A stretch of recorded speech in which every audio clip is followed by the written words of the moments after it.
Alrighty, everybody. Been a couple days now. I had a pretty eventful evening yesterday. I'll go through what actually happened, but first I'll pan over here, and we got a pile underneath the new conveyor. This weekend went off pretty well. My high school employee came in on Saturday afternoon, and then Sunday morning through early afternoon, and that entire pile got split, plus some at the other conveyor, and then that entire pile of hickory that I made went on and went up this guy, and got a decent pile of hickory over here now. Gonna continue to just work all this stuff up and get it done. Didn't have any issues out of it, so knock on wood, it continues that way. Said I've already got another pile here ready for it. This morning I woke up and did a reseal on a splitter cylinder for a buddy of mine. Just a box store splitter, had a leaky cylinder, so he asked me if I'd fix it for him, so I ordered a kit, took the cylinder apart and did that. Got a few more of these already cut up here, ready for the 30-30. But to get into what happened last night,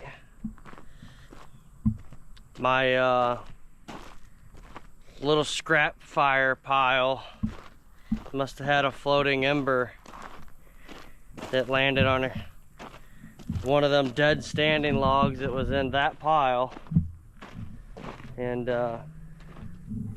luckily my cousin was driving by the road up there and gave me a holler. I was able to get over here, and I pulled every one of these out with the skid steer, and I just spread them all out and individually, and pretty well. As soon as I pulled them out, they just quit burning themselves. They just charred the outside edge. Most of these were all green, so you can kind of tell through here the bark basically just burned off, and some of them really didn't even get hurt. I actually put I think like 4 or 5 of them into another pile over there because they weren't even hurt at all. But you can see some of the ends didn't get hurt, other ones did. But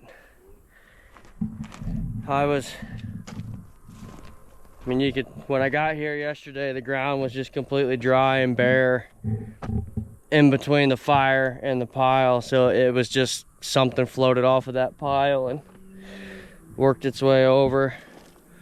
And then today I spent, after I got that cylinder done, put each individual log over here, and my woodlot's actually an old part of the old cattle yard, the feed bunks really, but there's a water spigot up over there, so got some hoses, and before I piled them all back together, I soaked every one of them down, rolled them over, soaked them, soaked the pile, soaked the ground. I went ahead and put the fire out. I just ain't messing with it. It's too dry around here right now, I guess.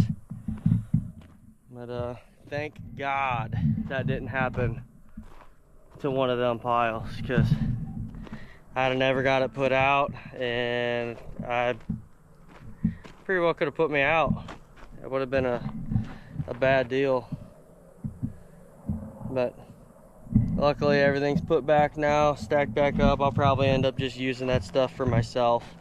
I've got a little wood stove in my basement, so I'll get it split down and it can go to me. I got another buddy that'd be interested in it too. I take care of him, so there ain't nothing wrong with it. It don't look right now, so it ain't gonna get in these piles. That pile grew quite a bit over the weekend. Like I said, that whole entire stretch there that I had split got done, plus some. I already got another pile there, and there's a pile back there I just need to scoop up and move over here for this conveyor.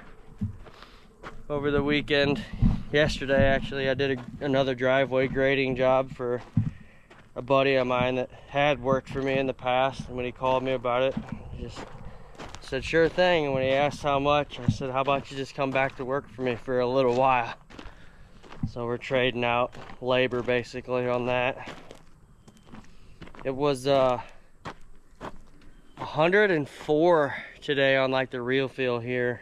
It was not pleasant at all, but another reason why I just had to get them logs spread out, soaked back down, and there wasn't a chance that I could just leave them because they would probably still just sit there and smolder. Or just took the time and ran a hose over them all. Fingers crossed nothing like that ever happens again here. That was not fun. I was in the heat of the moment, didn't even take any pictures or anything when I got here. I flew from my cousin's house and came in here in my Crocs and a cornhole jersey, pair of shorts, and jumped in the skid steer and threw the grapple bucket on and just went to ripping it apart. And another thing is, you know, thank God / I'm blessed to have a cab machine, because I wouldn't have been able to get that close to that fire to pull them apart if it was an open cab machine. There's no way. And I don't think I'd have been able to do it with a tractor as fast as I did with the skid steer. It's just, it wouldn't have happened. So, at least it wasn't a total loss. And then, like I said, thank God none of the other piles had any issues. But all in all, a couple days later, a lot more done, and looks like this week I'm gonna get to spend quite a bit more time here, so I'll figure out what I'm gonna do tomorrow now that I can actually work instead of fixing a screw up day. But we will see. Over and out.